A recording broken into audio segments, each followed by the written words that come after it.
नमोस्तु महर्षि। महर्षि आचार्य श्री का एक हाइकू है, शब्द छोटा सा गुरु गहराई है नपती नहीं। गुरुदेव की जितनी व्याख्या सुनी जाए वो कम ही है। आचार्य महाराज नित नए नूतन नवीन होते जाते हैं। पिछले दिनों आपने दुर्लभ संस्मरण गुरुदेव के सुनाए हैं, पर आपने एक बात कही थी कि एक विशेष संस्मरण गुरुदेव का सुनने का सौभाग्य हम सभी को प्राप्त होगा, उसे सुनाने का निवेदन आपके चरणों में है। क्या कहा था हमने? स्वामी जी आपने कहा था बहुत लंबा संस्मरण है पर बहुत अच्छा है। अच्छा सुनाइए। हाँ हाँ, गुरु के बारे में। शब्द छोटा सा है, नपती नहीं गुरु की गहराई। गुरु की गहराई नापना संभव होता ही नहीं।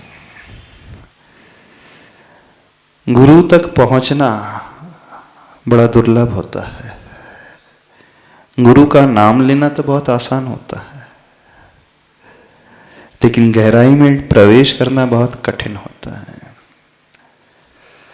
जो हम अभी वर्तमान में कर रहे हैं वो ठीक वैसा ही है जैसे नदी में किनारे पर बैठ कर के उस जल से हम स्नान कर रहे हैं, हाथ पैर नदी में डाल देते हैं अथवा थोड़ा बहुत सिर भी डाल देते हैं, बस उतना अपने आप को भिगो कर के हम बाहर आ जाते हैं और समझ लेते हैं कि हमने स्नान कर लिया। पर आचार्य भगवान कहते हैं डुबकी जब तक हम लगाएंगे नहीं, नीचे तक पहुंचेंगे नहीं, गहराई तक पहुंचेंगे नहीं, तब तक हमें वो मोतियों की प्राप्ति होगी नहीं, रत्नों की प्राप्ति होगी नहीं। तो रत्न यदि हम पाना चाहते हैं तो गहराई में प्रवेश करना हमें आवश्यक हो ही जाता है। और जब बात हो गुरु की गहराई तो वो तो अथाह है। सागर की गहराई फिर भी कम होती है, लेकिन गुरु की गहराई अथाह होती है, उसको कोई भी पार नहीं कर पाता। जो व्यक्ति वहां तक पहुंच जाता है उसे विशेष रूप से लाभ होता है। जहां तक हम अपने जीवन में देखें, जब हम लोग की ड्रेस चेंज हुई उसके पश्चात 4 साल तक हम लोग ब्रह्मचारी अवस्था में रहे। 2004 में आचार्य भगवान विहार आदि करते हुए अमरकंटक चतुर्मास के पश्चात 2003 में चतुर्मास किया था। विहार करते हुए छत्तीसगढ़ से बिलासपुर आदि से रामटेक में ग्रीष्मावकाश बिताने के लिए आ गए। पूरा संघ था। चूंकि उस समय उस क्षेत्र में हम ही ब्रह्मचारी थे, नागपुर के थे, तो पूरा सानिध्य गुरुदेव के चरणों में मिला और पूरी सेवा करने का, वैयावृत्ति करने का अपूर्व लाभ मिला। और ऐसी अवैयावृत्ति जो शायद हर एक को नहीं मिलती, अलग ही प्रकार की। सवेरे से लेकर रात तक, रात से लेकर सवेरे तक 24 घंटे। और कोई ब्रह्मचारी तो थे ही नहीं, पर एक विशेष वैयावृत्ति आचार्य भगवान कराते थे जो शायद किसी को पता ना हो। आचार्य भगवान की आंखों को में थोड़ी सी परेशानी थी, तो आचार्य भगवान तो आयुर्वेद पर बहुत विश्वास रखते ही हैं। तो एक वैद्य जी से आचार्य भगवान ने सुना था कि देखो, आंखों को दुरुस्त रखने के लिए, स्वस्थ रखने के लिए आयुर्वेद में नींबू का भी प्रयोग किया जाता है। तो हल्दी की जो गांठ होती है, उस हल्दी की गांठों को 40 दिन तक नींबू के रस में डुबो करके रख देते हैं। शीशी में कुछ गांठें रख दी थी, उसमें नींबू रस भर कर रख देते थे। जब वो सूख जाता है, एब्जॉर्ब हो जाता था, पुनः उसमें डाल दिया जाता। यानी उन गांठों को 40 दिन तक उसी नींबू के रस में है। जब 40 दिन हो गए, फिर उन गांठों को निकाल करके हल्दी के गुलाब जल के साथ सिलबट्टा होता है ना, उसमें घिसते, और घिसने के पश्चात जो पेस्ट बनता था, जैसे अंजन जैसे काजल होता है, पीसना नहीं, मिक्सर में पीसना नहीं, पत्थर में घिसना, बिल्कुल किसके जैसा, चंदन जैसा, तो बिल्कुल वो महीन हो जाता। और जब रात्रि में सामायिक पूरी हो जाती है तो आचार्य भगवान लेट जाते थे। अब वो महीन जो हल्दी है, जो 40 दिन तक नींबू के रस में भीगी हुई, और उसे गुलाब जल के साथ सिल पर पत्थर पे पीसा गया। अब वो चंदन जैसा बन गया था। उस चंदन को गुरुदेव की आंखों में रोज लगाना था। एक बूंद भी यदि नींबू की चली जाए, देखना व्यक्ति कैसा तलमिला जाता है, होता है ना। अब लगातार आचार्य भगवान यह प्रयोग लगातार लगभग 1.5 महीने तक करते रहे। यानी वो नींबू, हल्दी और गुलाब जल, नींबू रस ऐसा डाल दो, हल्दी की गांठ उसमें एक बार भिगो दो, उससे ज़्यादा प्रभाव नहीं होता। लेकिन जब इतने दिन तक लगातार उसमें वो डूबी रहती है तो उस पूरे एक्सट्रैक्ट को एब्जॉर्ब कर लेती है, वो उसी में हो जाती है। तो उस प्रकार की वैयावृत्ति सिर्फ हमें मिली कि रोज आचार्य भगवान के लेटने का, उनके आंखों में जैसे काजल लगता है, माँ काजल लगाती है ना, घिस करके वो लेप या अंजन कहें आंखों में लगाते थे। थोड़ी देर तक तो आचार्य भगवान के आंखों से कुछ पानी भी आता था, एकदम से जलन जैसी होती है, कुछ पानी भी आता है।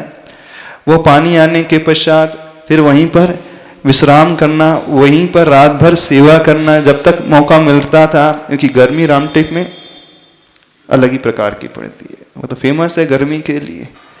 और जहाँ आचार्य भगवान रुके थे, आप लोगों ने देखा होगा, शांतिनाथ भगवान का मंदिर है, उसके पीछे वो चारों तरफ घेर करके दहलान जैसी ही है, कमरे तो थे नहीं, उस दहलान के सामने वहीं पर और मंदिर के पीछे थोड़ा सा spot open to sky area था। तो वहीं पर आचार्य भगवान रात्रि में विश्राम करते थे। और गर्मी बड़ी तीव्र, पसीना पसीना ऊपर से लेकर नीचे तक, लेटे तो पसीना आ जाए, करवट बदले तो पसीना, यानी निद्रा तो उसमें आती ही नहीं।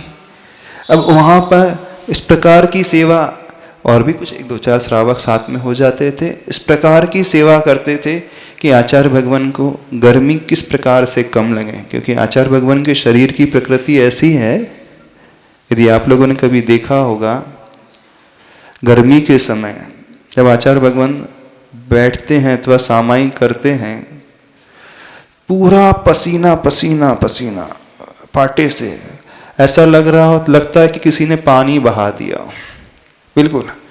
जब बौरीवन में गर्मी के समय में थे, आचार्य भगवान दोपहर की सामायिक, बड़ी सामायिक, उत्कृष्ट सामायिक 2.5 घंटे की खड़े होकर के करते थे। और जब खड़े हो जाते थे तो पूरे दोनों हाथों की 10 उंगलियां उसमें से टप टप टप टप पूरे पसीने से नहा जाते थे। पूरी बॉडी में, पूरे चेस्ट में, पेट में, पैरों में, जंघाओं में, हाथ में, गले में, पीठ में, ऐसा लग रहा है कोई फुहारा ही चल रहा हो, ऊपर से पानी डाल रहा हो, लेकिन वो फुहारे का जल नहीं था, वह स्वेद कण थे, पसीने। यानी गुरुदेव को इतना पसीना आता है, सबसे ज्यादा पसीना आता है। इसलिए कई बार गुरुदेव गर्मी के समय पाटे में न बैठ करके नीचे ही बैठ जाते थे, इतने महान आचार होकर। तो ऐसी गुरुदेव की प्रकृति है। और जब गर्मी उस बेल्ट की हो, नागपुर साइड की, क्योंकि वहाँ गर्मी तीव्र पड़ती है और बड़ी शुष्क गर्मी पड़ती है, बड़ी पीड़ादायक होती है, उस समय रात्रि में निद्रा ही नहीं आती।